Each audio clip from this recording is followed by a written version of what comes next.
And we are live. Welcome to Real Estate Radio with Damon Gautier of Damon Gautier and Associates Realtors, powered by Real. You want to reach Damon and his crew? Simply go to listwithdamon.com. That's listwithdamon.com. So, Damon Gautier, let's talk about renting and buying. What are the advantages of buying over renting, or do you recommend we rent over buying? I mean, I love renters. I love tenants because I have rental properties, so I love having them occupied. But I mean, we could. How many do you have? I got a handful. Are you rich? Or two. No. How much money do you make a year? How much money do I make a year? Look, I'm going to tell you one thing about making money. And I know you talk to Brian Bowen all the time on this station. Yeah. Making money is not the hard part. It's keeping money. That's the hard part. Yeah, that's true. Like, the more you make, the more you spend, the more that goes through your hands. So making money isn't the part that's difficult. It's keeping money. Okay, well, let me rephrase. How much do you net per year? How much do I net per year? I try to net one house a year. No. Okay. I mean, so you and I were talking yesterday because you got a house that I went and looked at for you yesterday. Yeah, thank you, by the way. And, you know, you're considering selling your house. And, like, I make money selling houses. Well, we all bought know it for that. our son. Our son's not going to buy it. So Right. we're like, we should just fix it up and sell it. Right. And, like, I make money selling houses. And so, normal, rational thing for me to tell you to do would be to sell your house. Which is not what you told me. No, it's not, because it's not the right thing. I don't feel that it's the right thing for you. And it's kind of weird. So let me back up to a conversation we had on another show. And that's, I think we talked about motivation. No, we talked about potential. And potential is what you would do in someone's situation with their skill set, their tools, whatever. That's what potential is in a person. And so same thing with the house. Like, I know what I would do. And I took Jay, my flipping partner, out there.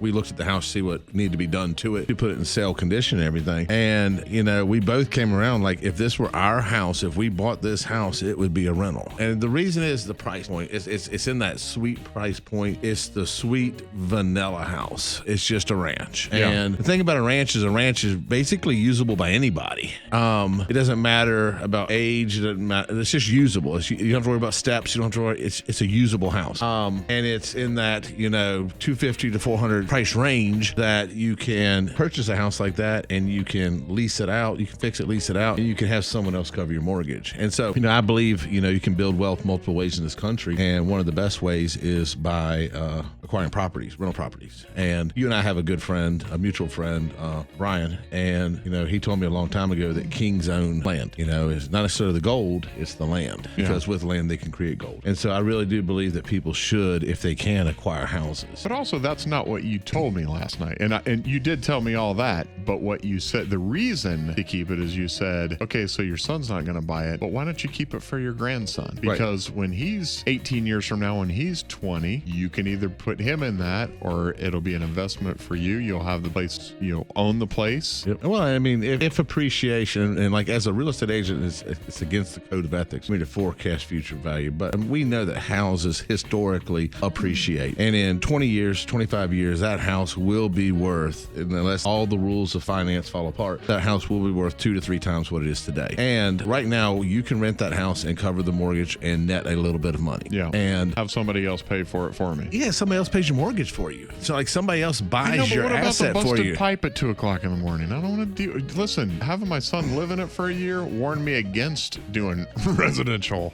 renting. So we had me and Hannah had a conversation last night. So that's my wife, by the way. What you would do is different than what a management company would do, or what a normal person does. So let's take Brett out of the equation, because you're not normal. Okay. Normal person, if the pipe bursts, they cut off the water and they call a plumber tomorrow morning at 8 o'clock. Okay. There's not a plumber in this town that's going to come out at 2 o'clock in the morning. And yes, I'm sure somebody here listening has a family member that would, where you're the anomaly, you're not normal. Okay. Most everybody in this whole world is going to sit there and cut the water off and call somebody in the morning. Same thing as a property management company. And so, you know, I have a property management company that manages all of my properties. Now, I do own that property management company, but it's because I have so many properties. I have a real estate license. It just was a natural fit in the business to do that. But we also, just a point of reference, we also charge, like, our company that owns the houses is separate from the company that manages the houses. And we charge the company that owns the houses to manage just like we do everybody else, because it's a separate business. Yeah. It has employees, it has staff, all that has to function the same. That being said, I've got houses that I've never ever seen. I own multiple houses. I've never seen the house. Never seen the house. Are you a king? No, I'm not a king. I'm a wannabe prince. Like, you know, it's just one of those things of, like, when you're buying a house for yourself, it matters to see it, know it, love it, touch it, hug it, live in it. When you're buying one as an investment, you can't love it. Am I too emotionally connected to this house? You're emotionally connected. Well, because of why we bought it. We bought it for but like I told you last night, you can keep that. You can keep it for that purpose. Just because it's not going to be the purpose in the immediate doesn't mean it's not going to be the eventual. And what better gift to hand your child or your grandchild when I wouldn't hand it to him when he's 18, for God's sake, but when he's 22, 23, 25 years old, then hand him here's a house that's paid for. $500,000 house at that point. Who knows what it's worth? Right. And it's paid for. And here you go. And they could either use it as an income producing property to help pay for their life, or they could, God forbid, sell it, and spend the money. Like if you're going to do that, I would put it in a trust and put some parameters on it so that they can't at 21, 22 year old just go blow their nest egg. Yeah. But I mean, it's one of those things of, do I think you should keep it? Yes. Would I keep it if I were you? Yes. You're shooting yourself in the foot. You're causing yourself commission by giving me that advice. Yes and no. The world, I really do believe the world is circular, and if you do the right thing for enough people, it all comes back to you. And I mean, I would hope to sell you another house to add to your collection, and then you get another one, and after you see, because when you buy it, how much time we have in this segment? We got about 6 minutes. Okay. Are you talking to investors here? I'm talking to investors. See, everybody should be an investor, because if anybody thinks that the government is sitting there waiting to take care of you, like wanting to take care of you, like wanting you to retire with some decency and having a great life once you retire, I mean, not listening to this station. This is what I think. I think everybody should own properties. I think everybody should own multiple properties. I think everybody should collect properties so that when they do retire, that they have an income paying them. I think if you want to leave a legacy for your children, it is a legacy that you can leave for them that is something that's tangible, that it's there. They know mom and dad did this for me. And that's why I do it, is for my children. But when you look at a house, it is the goose, okay? It is the goose that lays the golden egg. Because when you buy it, and then if you rent it out, so like we talk about the BRRRR method, like buy, renovate, BRRRR, rent, refinance. And so we do a lot of BRRRR. Sorry, what's the acronym? BRRRR is BRRRR. Is buy, renovate, refinance, rent. Buy, renovate, rent, refinance. Okay, got it. And so we buy a house, we renovate it, we rent it out to refinance it. And so when you do that, you can buy the house, you renovate, you put a tenant in it. Now the tenant's paying the mortgage. And if you bought the house right, which by the way, you make money when you buy a house, you don't make money when you sell a house. Meaning if you buy one wrong, you bought it wrong. It's gonna be really hard to make money. You buy it right, Or it'll take a while. Yeah. And I don't want to chase appreciation. I want appreciation to push me. And so when you do that and then refinance, you pull your money back out. So you get the money back out, and it's tax free, because it's a loan. It's not profit. You didn't sell it, so it's a loan. And then you're pulling equity out. Pulling equity out of that house. Okay. And then you let somebody else pay that payment. They get to pay it back. And so when I say it's the goose that laid the golden egg, but then you have no equity in the house. What if you want to sell? You can't borrow over. I don't know anybody that lends over 80%. So you can get a little bit, but let's be clear: if you go to sell it, you're gonna pay taxes. You pay capital gains tax. Oh yeah. It's either gonna be short term if you're flipping, less than a year. Long term if it's over a year. And depending on. I feel like this is the financial show that I normally do. Well, they kind of yin and yang. I mean, they're kind of two different sides of a coin. Yeah. But I mean, and like Brian would be a better person to give advice on how to do the money side of it, but I know the real estate side of it. But going back to my goose that you keep interrupting, my goose. Okay, so you get the goose, you get to buy the goose, you have the goose. Okay, then you get rent, and like on yours, there's going to be $200 to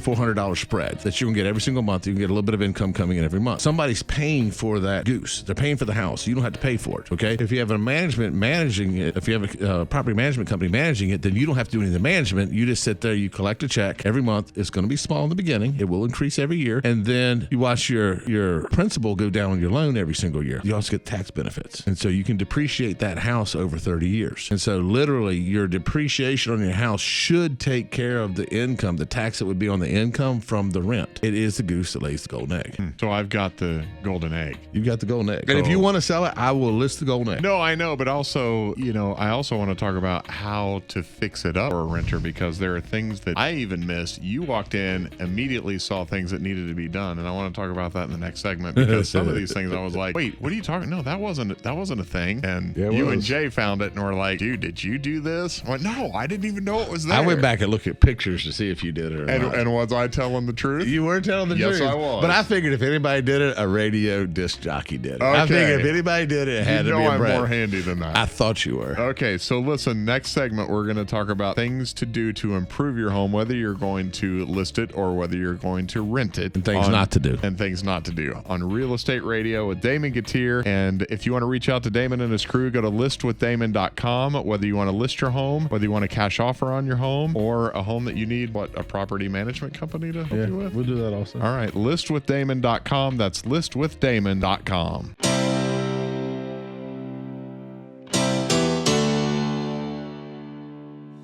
And we are back. This is Real Estate Radio with Damon Gautier of Damon Gautier and Associates Realtors, powered by Real. Do you ever not wear a shirt that has either Damon Gautier or Real or Work Hard, Play Hard or whatever? You always wear. Not if I'm working. I mean, you always have a marketing shirt on. It says work hard, be kind. Work hard, be kind. That's right. Gotcha. Listwithdamon.com is how you reach Damon and his crew. Listwithdamon.com. We were talking about the house that Hannah and I, my wife and I, bought for our son, which he chose to buy another house, which is fine. So now we have a house, trying to figure out whether we need to list it with Damon to sell it or rent it. And last night on the phone, Damon had Hannah and I on the phone and said, if it were me and I were you, I would keep it and rent it out. Let somebody else pay for it, and then you'll have a home for your grandson when he's old enough to get in it. But one of the things I was looking at is, what do I need to do to this house? A, if I want to list it, and B, if I want to rent it. Damon and Jay went in the house, and you found things immediately that some things I didn't even know about. A couple things were to code. So let's talk about code in this home. Okay, so let me back up for a second. So just so everybody knows, you don't have to, in our contract in this region, you do not have to bring a house to current code to sell a house. Okay, and a home inspection, the contract doesn't require you to bring it to current code. That being said, if you upgrade a house, meaning if you add an island to a kitchen, if you remove a wall, if you remodel a kitchen, at that point you have to bring it to code. Okay, I didn't put the island in. You didn't put the island in. I put the granite on top, but I didn't put the island in. But Brett, look, you have the world record for hugs. Yes. Okay. That's actually a true thing. I actually am in the Guinness Book of World Records for most hugs. I know, I don't lie. And since you in the Guinness Book of World Record for having the most hugs, I think you care about people. And I think the last thing you would like is to put a crock pot full of beanie weenies on the island, stretch a cord across, and have, a little 3-year-old run through the kitchen, snag his head on that, and dump scalding beanie weenies on his head, get third-degree burn. And I understand why we need an outlet. Everybody, that's why the code is that an island has to have an outlet. And so if he's going to, at any time in the future, have his grandson in that house, if he's going to rent it out, it's in his best interest to bring that portion of it up to code. And it needs to be up to code because you don't want somebody getting hurt. Like, that's not what you want. You don't want to say, oh, I didn't have to do it and I saved, $200 or $300, because it's easy to do in your house because you have a drop ceiling in the basement below and you can get a wire up to it very easily. All right, this is a serious question. Yeah. Do I have to, hint, hint, wink, wink, nudge, nudge, hire a professional electrician to wire said plug? Not if you're doing it yourself, no. Okay, but I can do it? Yeah, you can do it. And do it to code. I don't have to have... Yeah, homeowner can do it. Absolutely. Okay. You can't hire somebody. You're not supposed to. You're not allowed to, quote unquote, hire somebody that's not licensed to do it, although there's many handymen that are capable of doing that. Yeah. It's going to be easy for me because the box is right there. Box is right there. You are allowed to do it yourself. I would highly suggest you do it to code, but you are allowed to do it yourself. Yes. Okay. So we found that the island didn't have an outlet, and now it makes sense because if, as Damon was saying, the crock pot is on the island, you want the cord to come from the island to the top of the island, not across the room so that a child can run into the cord and get a face full of crock pot. Correct. Other things that we found, I had never seen. Number one, I've never even heard of this happening, but when Damon sent me a picture and went, what's going on here? And I went, where did that come from? That's not the bathroom that we bought. Go ahead, tell him. So this bathroom, it's a nice bathroom in a period ranch. It has a fiberglass surround in it, which it's an insert bath. Tons of them do. Yeah. And in that insert, someone cut a hole in that insert and put a light switch in the shower. Like, it is in the shower. It would be inside of where the shower curtain would be. So there is a light switch. There's not a GFI plug, not a plug, as part of the shower within the shower. Correct. So when you're taking a shower on the shower head side of the shower. Yeah. So when you're taking a shower and water is careening off of you, it's highly possible that that's going to go into that light switch, and we don't know what it powers. I never remembered seeing it. Now, you did look at pictures before to see that that's not some crazy thing that I did. I went back and looked at the listing photos, and it was already there. Yeah. So I will give you credit. Brett, I'm sorry that I thought that you would be capable of doing something. I'm not going to apologize because, you just said you're thinking about wiring the island. smiling. I thought maybe you wired the bathtub. No. And like, and by the way, what was it? Is it for like a heat lamp in there or something? No, the heat lamp was something else because I turned the heat lamp on and the heat lamp works very well, by the way. Okay. I don't know. Like, you should find out. But when Hannah was questioning it last night, I thought maybe we should change it out into an outlet so that she could have her own like hot tub. Okay. Like she could just take a hairdryer, drop it in there, heat the water, make it bubble at the same time. Y'all, that's sarcasm. Was sarcasm. That's Damon being sarcastic. Yeah, I mean, like I've never in 20-some plus years and thousands of houses and thousands of home inspections, never have I ever seen a light switch in a shower. There it is. In the shower. In the actual shower. Now, I will say someone color matched it. They did a good job making it blend in. No, they didn't. It's white and the shower's tan. Is it white? Yeah, it's white. No, that's next to the shower. So hold on a second. So you're saying it's white and the shower's tan and you still did not see it? I didn't. No. Okay. And there's no shower curtain hanging there either. I know. Okay. Well, there was a shower curtain there before. But there's not now. I know. Okay. I was just pointing out. And the bathroom has been cleaned because it looked good. So now, I'm going to have to, because it's probably coming from above, I would think. I'm going to have to take that out. I'm going to have to redo the whole shower. So let's talk about that for a second. This has nothing to do with selling houses, but let's talk about something. This is a point of safety. A lot of people would disconnect the wire somewhere, wherever. You got to disconnect it at the box. You got to disconnect it. You need to pull the wire. Yeah. And some people would put it in a box in the wall and just say that's fine, or tape it off in the wall. You cannot do that. Any box in a wall has to have outside access. So if you put something like that in a box and just shoves it in the wall, you have to have a panel there where it can be accessed to get to it. Okay. So the best thing. You don't want a hot wire just there. Even if you turn the breaker off, you don't want to just. We see a lot of houses that something like this happens, not in a bathtub, but in something else in a wall. And what they'll do is they'll just put it in a box and just drop the box in the wall. But you can't do that because I'm wondering if it's jumped from something else. I'm sure it's jumped from. I'm sure it goes to something because chain from something. Someone definitely had a plan for that light switch. Yeah. Because they cut a fiberglass shower surround to do it. That's crazy. Well, I hope the people we bought the house from don't think that we're just dogging them. But my gosh, I don't know why you would ever put a switch in a shower. I'm just really happy nobody's got hurt. Yeah, for sure. So I'll have to get in there and take that out. And so this may be a chance for me to pull the insert out and maybe do a tile, do a nice shower or tub or something. So let me tell you on our rentals what we do. Okay. On our rentals, when we buy them, even when we're going to rent them, we fix them to flip. Okay. And I follow the old LT McGee, and some people that listen might have heard of LT McGee before. LT McGee told me 30 years ago that when he fixes a house, he fixes it as if his daughter was going to live in it. Okay. And so that's LT McGee. Yeah. He's a good guy. And that's a stance we take, is we fix it as if we were going to fix it for our children. Okay. And so I would do that on a rental also. And the reason, there's a multitude of reasons. One, you can get a better tenant. Okay. Two, hopefully you get a tenant that's going to take care of it better because it's nicer and people just tend to take care of nicer things in a nicer way. And three, if you ever do go to sell it or need to sell it, you've done the majority of the work already. Hopefully all you got to do is paint and maybe freshen up the floors. The bulk of the work, the heavy lifting's already been done. Although this house, if I were going to sell it,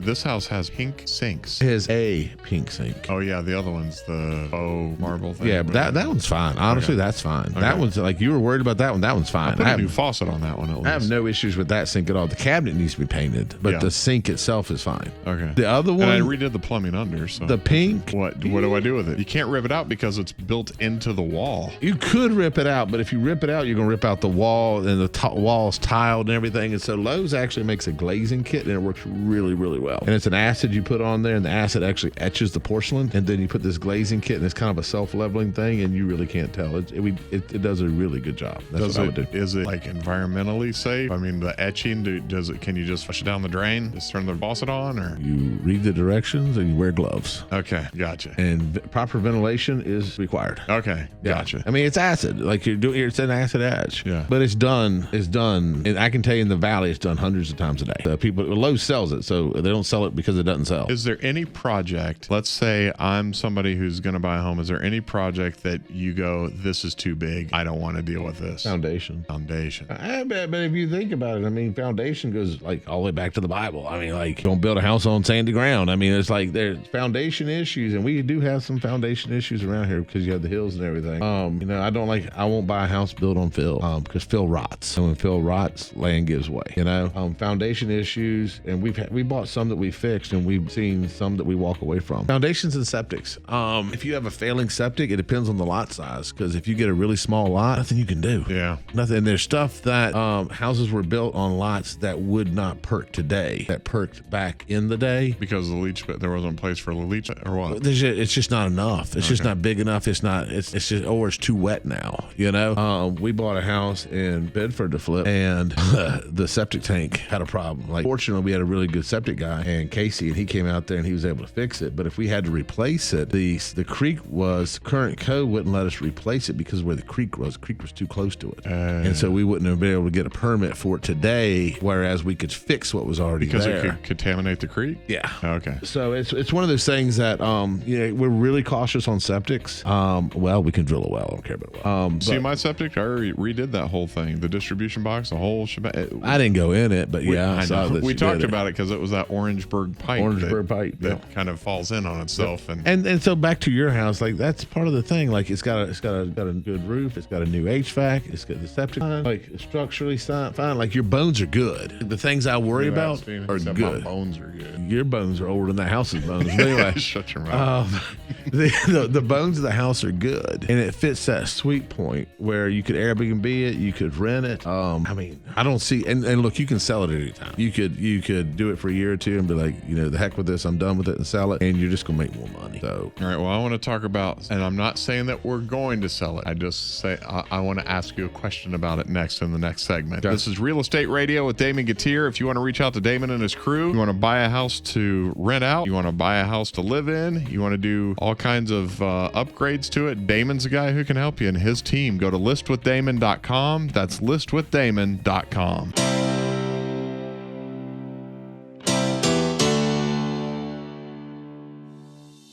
Welcome back to Real Estate Radio. I'm Brett Sharp. He's Damon Gatier of Damon Gatier and Associates Realtors, powered by Real. Listwithdamon.com is how you reach him. If you have a house you want to list, you want to get your home sold faster and for more money, call Damon Gatier of Damon Gatier and Associates Realtors. So we were talking about my house. Let's talk real numbers here. I'm going to be just really transparent, or should I not? Okay, we bought this house. It was an estate sale. We bought it for $265. $267, but go ahead. $267. That's right. We did it through you. We put $40 into it. So we're at what, $307? And if we wanted, I'm not saying that we're not going to take your advice and rent it, because I think I'm warming Hannah to that idea, my wife to that idea. But if we were going to list it based on the fact that it's an acre and where homes are right now, what would you put it on the market for? If we do the couple little things we talked about yesterday, at a tops of $350. You would list it at $350? Tops, yeah. $349? Yeah. Okay. I just do $350. Everybody's smart enough to know it's $350. Okay. That psychological thing is just dumb. If you're doing if you're doing $397, yes. $399, yes. It's not $400, but $350. I want to hit search criteria, and people will search like $300 to $350 or $350 to $400. So if I can hit $350, I hit 2 search criteria. Okay, but here's what you told me to do. You said you got to change out the countertops in the kitchen. No, hold on, I'll go through it. You got to paint the laundry room. Yeah, that's easy. I'm telling you what you got to do. You got to change out the countertops because some knucklehead chipped it. Oh, that was me. No, that was me. No, it couldn't have been you. It had to be somebody else. It wasn't knucklehead. It was me. When I pulled the dishwasher out to put in a new dishwasher, I chipped the, what do you call it? Formica, yeah. Anyways, you got to replace the countertops, and this place has some countertops. It's got counter space. A lot. Put the electrical outlet in the island. GFCI protected, please. You have to. I thought that only had to be around water. In the kitchen. Okay. Replace the fridge because it doesn't match. It needs to all be stainless steel. Okay. Yeah, it needs to all be stainless. Have someone besides Brett go in and finish the quarter round and paint and caulk the quarter round. Man, I was really happy with my quarter round. I did it all. I did all the cuts and the whole shebang. I got my miter saw. It's really difficult when your friend says, "So what do you think?" And I'm like, "It looked good." He's like, "Well, how good?" I'm like, "Well, you need somebody to go ahead and finish it." All quarter round gets caulked. Look, you can't have a crack. Look, this doesn't around here because it doesn't have cracks. It's tight against the wall. No. All right. Go ahead. What else? I got to caulk the quarter round. This is where this would be good for TV shows. So I could pull up pictures and be like, "Really?" Anyway. Yeah. So am I going to have to pull the quarter round off and redo it? No, you just need to. The one piece in the great room or the room with the fireplace, that one on the wall next to the laundry, it's got to be reattached. It's not on it. Like you mess with your nails. Oh, that's okay, but you can know that. All right. And then so the white needs to be caulked. If it were wood like this in here, you would not caulk that to the baseboard. Yeah, but you wouldn't put wood in there because it's gray LVP and white walls. Correct. Or tan walls. Correct. Yeah. And then your nail holes need to be puttied and they need to be painted. Okay. And then the bathroom, you need to. No, you didn't. You got nail holes. And then the bathroom, you need to put quarter round down. You don't put it against the tub, but you put it against the walls. Okay. You need to do that. You need to paint the vanity in the bathroom. Yeah. You need to glaze the vanity in the sink in the half bath. Okay. Probably want to put a a fixed wall in between where you have that door, because right now, husband and wife can hold hands while they're each using a toilet. It's really weird. There's a pocket door in between the two toilets. It's a different layout. It's interesting. It's definitely good for close couples. Yeah. And then fix that shower. Probably gonna take that surround out because I don't think it's gonna patch well. I don't think you're gonna patch it and it look good. Can you patch that? I don't think so. We were talking about it last night, and I don't. Okay. Somebody can. I don't know who somebody is. Because I'm sure there's some. This is a time where I can take that opportunity to upgrade it. It is, and that's what I'm saying. Like if you put ceramic in there, ceramic is tough. It lasts, so it'd be fine. Change out all the outlets, all the sockets, all the switches, all the covers, and that just gives it a fresh pop of just everything's fresh and clean, white, and everything the actual matches. Outlets. Yeah, the actual outlets. Okay. Yeah. Remember, they're all white. They all look good. They all match. They just look good. Gotcha. Downstairs in that room with the barnwood, I would leave those outlets dark because it is dark barnwood. Okay. Outside, I would probably put the covers on the two other basement windows on the front of the house. I've got them. I was fighting wind the other night, and it was a pain in the butt. Just so everybody knows, let me throw this out there. Just so everybody knows, if you have those little, I don't know what they're called, the window wells outside of basement windows so that you have light in, but the dirt goes up so high that you have to have a window well around it. You really need a cover on there because they kind of act like funnels to put water in your house. So I had a friend, I'm not going to mention who, that said, I'm getting water in my basement. I don't know why, and I think it's the dirt's too high and everything. And in talking to him, he said, well, I had these covers on the window wells, but I took them off. And I was like, what an idiot. Like, what idiot would do that? What a goober. Yeah. So he has two basic 20-gallon buckets on the end of his house gathering all the rainwater, and he's wondering why he's getting water in his house. But anyways, it's really dumb. Who is that? That would be the Brett Sharp. Oh, wait. That'd be the Brett Sharp. Wait a second. Because I did I realized, I took those off. That's probably why it's leaking. I did go back and look at pictures, and they were on there when you bought the house. Yeah. And then you took them off. Yeah. Put those on there. And that's, the outside. Well, the sidewalk. The sidewalk. Yeah, I would do what we were talking about last night and put pavers on the sidewalk. Okay. Because you got a really good bed there. You got a really good bed to put pavers on there, put sand in. And then the back porch, I would, somebody put that Restore on there, which is just a nightmare. Well, I know, and that's what I bought just to try to, I was going to get it tight and then just paint over it. I would paint over the Restore. I'd restore over the Restore because you're not getting it off. Yeah. I'd get the loose off, wait till it's a really, really dry day. Power so wash it to get the loose off. Yeah, and then Restore over the Restore. Okay. And that's about it. So how much, like with the countertops, you're talking the kitchen or the bathroom, you're talking probably another 15, 20 grand, maybe 30? No, it depends on how much you do yourself. Like you can go with the outlets and everything yourself. Yep. I would pay somebody to do the painting, and that's going to be, $500 or grand to do that. That's easy. I need somebody to do the trim. Like, no. Why can't I do the trim? Because I see what you did with the trim now. I'm judging a book by its cover. You've already done it once and didn't do it right. All I got to do is caulk it? I'll just caulk it. And paint it. Okay, I'll caulk it and paint it. All right, then you caulk it and paint it. Just make sure I don't see nail holes in it, okay? Is it not painted now? It came painted evidently, or you painted it and then you put nails in it. I painted it with oil-based paint. Well, congratulations, and you nailed it, homie, and it's got nail holes in it. Okay, all right, I'll fix that. It's so with all that said, so I bought it for $265. I put $40 in it because I put new HVAC, new septic. I did floor. I did LVP where there was carpet. There was hardwood in the back. I had those refinished and made a nicer color. So with the money that I put in it, if I put another 15, 20 grand into it, then I can get $350 out of it. Yeah, it'd be a $350. Okay, but you still would recommend that I rent it? I'd rent it. Look, you're not gonna make any money. Why don't you buy it for $350 from? You buy homes with cash. I do, but why would I pay full retail for it? If I'm gonna buy, and look, everybody, this is what you're looking at with what his payment is. The spread works because he bought it $265, put $40 in it. At $350, the payment doesn't work for a rental, and so it's just the payment's got to work. I'm not gonna buy anything that I have subsidized, and so if I buy it, it's got to pay for itself. A pretty smart man once told me 10 times rent. That's what you got to figure out. That's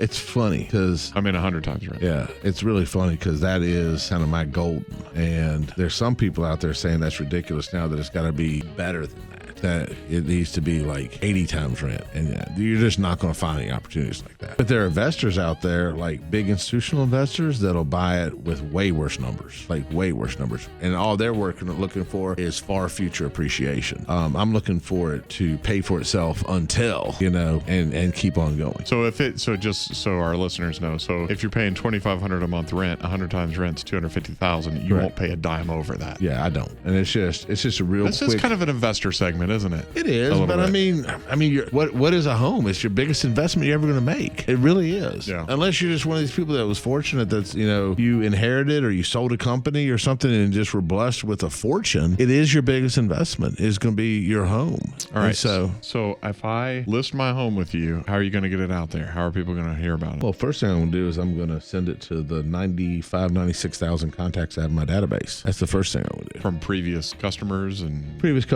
And so I was on a call with my team earlier this week, and I got it's probably 96,000 now. It was 95,800 last time I looked. Probably 96,000 contacts in there. And that database, the best I can figure, I've spent about $2.3 million getting that database. Dang.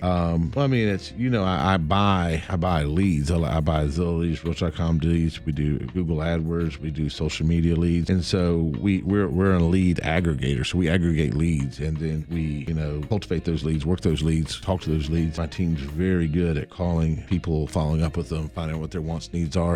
In that database, I've actually got matched about 65,000 of them to their actual physical address, and so not only do I know their name, phone number, email address, but I actually know their physical address, and I know how many houses they own, whatnot. So I have all that in my database. And what that does is, and we've talked about it before, when most people list a house, they start marketing that house the day it goes in the MLS. That's when they start marketing, which is the multiple listing service. I started marketing that house, 23 years ago. Is when I started marketing to sell your house, because I started gathering the buyers in my database. And some people we've sold 3, 5, 7 houses to people over the years because they're repeat clients, and it's because of that database. And so I've been marketing to sell people's house for 20 years. I've got a database you look at Roanoke City, Roanoke County, there's about 200,000 people in those two, and there's multiple people in a household. I don't know what the average household is, probably 3 people, something like that. But I've got 95,000. I've got most of the house buyers, house sellers, owners in my database. And so when we list a house, first thing we do is we throw it out, give it all that database,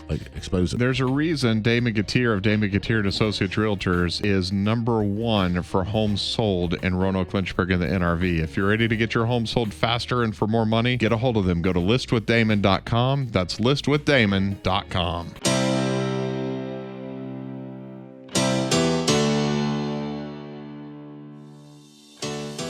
Welcome, you have found us. This is Real Estate Radio, about all things real estate. Damon Gutierrez here of Damon Gutierrez Associates Realtors, powered by Real. I'm Brett Sharp. We've been talking about mistakes in the house that I bought. Damon, what are some common mistakes first-time home buyers make? Not getting a home inspection. That's one of the most common ones. Not getting a home inspection. What about the property line thing? You asked me to get a survey, and I didn't do it. Am I going to regret that one day? Oh, now that you bring it up, probably. Yeah. Oh, I shouldn't have said it. Put it out there in the universe. I get a survey on everything, even for flipping. Is it too late? It's too late to get protection from title insurance. So title insurance. So first and foremost, when you buy a property, you're buying the property, you're buying the land and its improvements. Improvements being house, driveway, whatever is placed and is affixed to the land. Okay. And so when you're buying something, most people, it's a good idea for most people to know what they're buying, to actually know what the boundaries of that are. And so we highly encourage it. Now, that's from an ownership standpoint. Now, from a protection standpoint, title insurance, which title insurance is something that if you get a loan, the bank requires you to get. You have to get lender's coverage. Title insurance has 2 facets. They have lender's coverage and owner's coverage. Lender's coverage does not cover the owner whatsoever, only covers the bank. Okay? Owner's coverage covers the owners. And the reason the bank requires you to buy it is because they're going to be protected. They are going to be protected with title insurance. Now, when it comes to the property, if you don't get title insurance, if you don't get a survey, title insurance will not protect you in regards to any property line disputes. So if there's a property line dispute, if you say the well's on your property, they say it's on theirs, and it goes to court, whatnot, and whatever it may be, they will not defend you. They will not defend you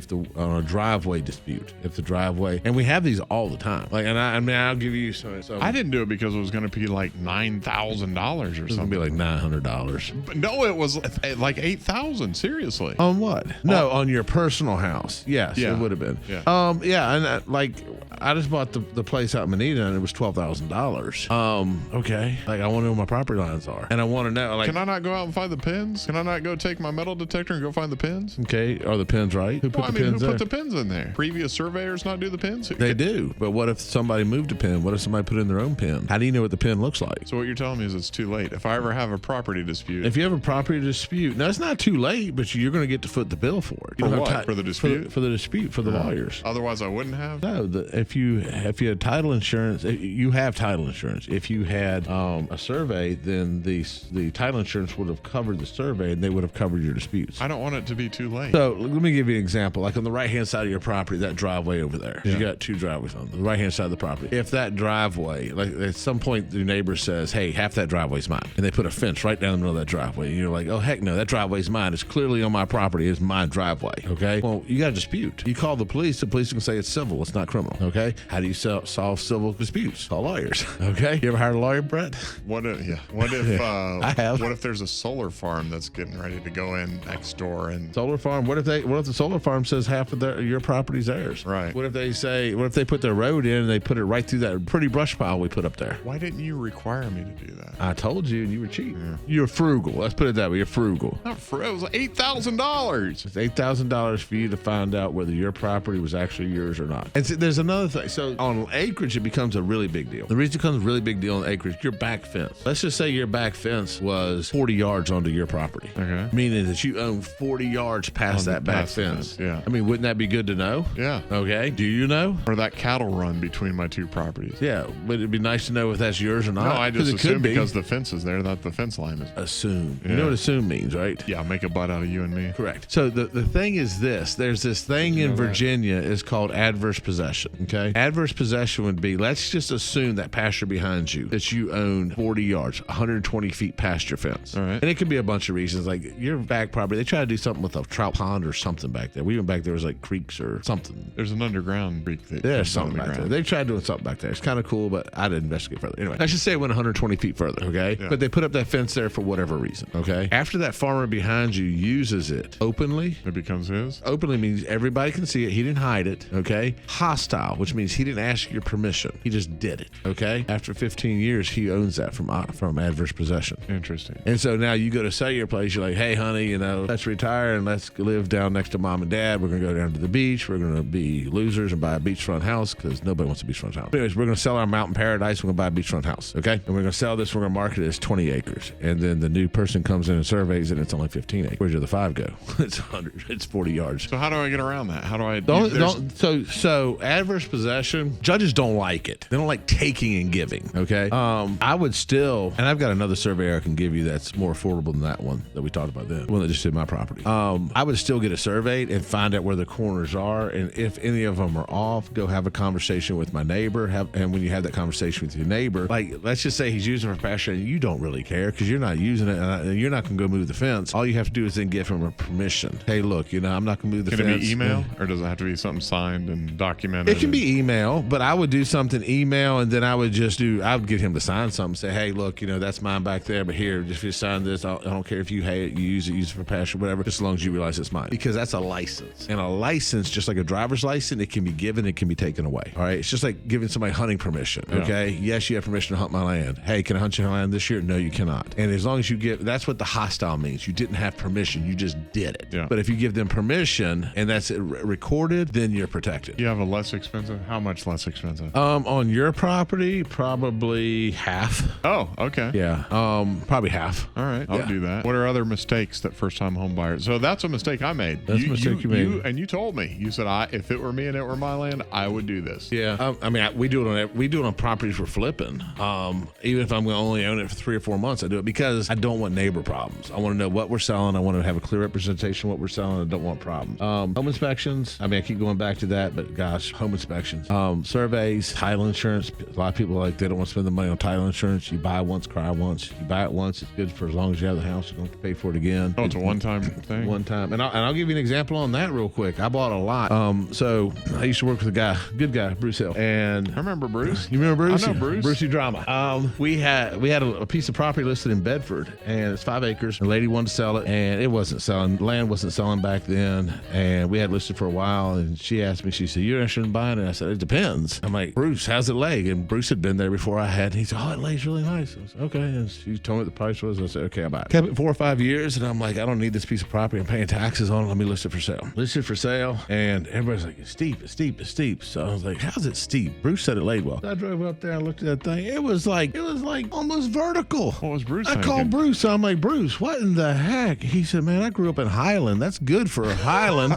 I was like, man, what are you 45 degrees talking about? Oh, It was horrible. It was horrible. Anyway, so listed it, got a buyer on it. Thank God. All right, get ready to go to closing. And when we're almost to closing, they do the title search. And the previous title search had missed an heir from when somebody had died in 1988. There was an heir that they discovered. And so what happens is, like when, like if your father dies, okay, and with no will, it goes to the heirs, okay, and so they have to find you and your brother and your mom, like those are your heirs, okay. Well, they'd missed one somehow. Probably somebody lied and said they weren't there or something like that, so they try to get more of the estate. Anyway, they missed one, and we couldn't find the heir, okay. And the problem is that heir had died, and then they had children, and those children had children, okay. So there were like 7 to 10, 12 people we had to find to get to sign off so I could sell this piece of property, and they could not find 3 or 4 of them. Like the title insurance had lawyers on it. They have their whole group that's trying to investigate and everything. Couldn't find it. So they actually wrote me a check for the property for what I paid for it. They actually, now here's a misnomer about it. Title insurance is good, but it's not great because they didn't write me a check for what I sold it for. They wrote me a check for what I paid for it. And so like the bad is this, like say you buy your house, like let's just pretend like you paid $300,000 for your house and now it's worth $600,000.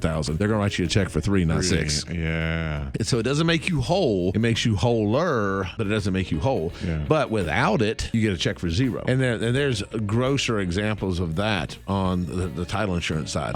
So title insurance is really important. Like that's something. But I can't get it now. You have title insurance. Oh, okay. You don't have title insurance coverage for your survey. And I won't be able to get that. No. Even if I have a new survey, you have to do it when you buy it. No. I mean, think about it. But since there's somebody who's going to potentially buy the farm next to me, I need to go ahead and get it surveyed now, don't I? I would get it surveyed so that you know what the line is before they say what the line is. Yeah. Okay. And I mean, I'll hook you up with the one I use. Okay. And I've used him a lot lately. He's really, really good. Okay. He's small, but he's good. Well, don't make those mistakes. If you have questions about things that you need to do, get a hold of Damon Gautier. Go to listwithdamon.com. That's listwithdamon.com. If you want to list your home, he'll sell it faster and for more money. He's still got a 14-day guarantee. When you list your home with Damon, if he doesn't get it under contract within 14 days, he sells it for free. That's no commission to Damon. Does that ever happen? Once. It happened once? Once. All right. Yep. And if you want a cash offer for your home, call Damon Gautier. Here's how you reach him. Listwithdamon.com. That's listwithdamon.com.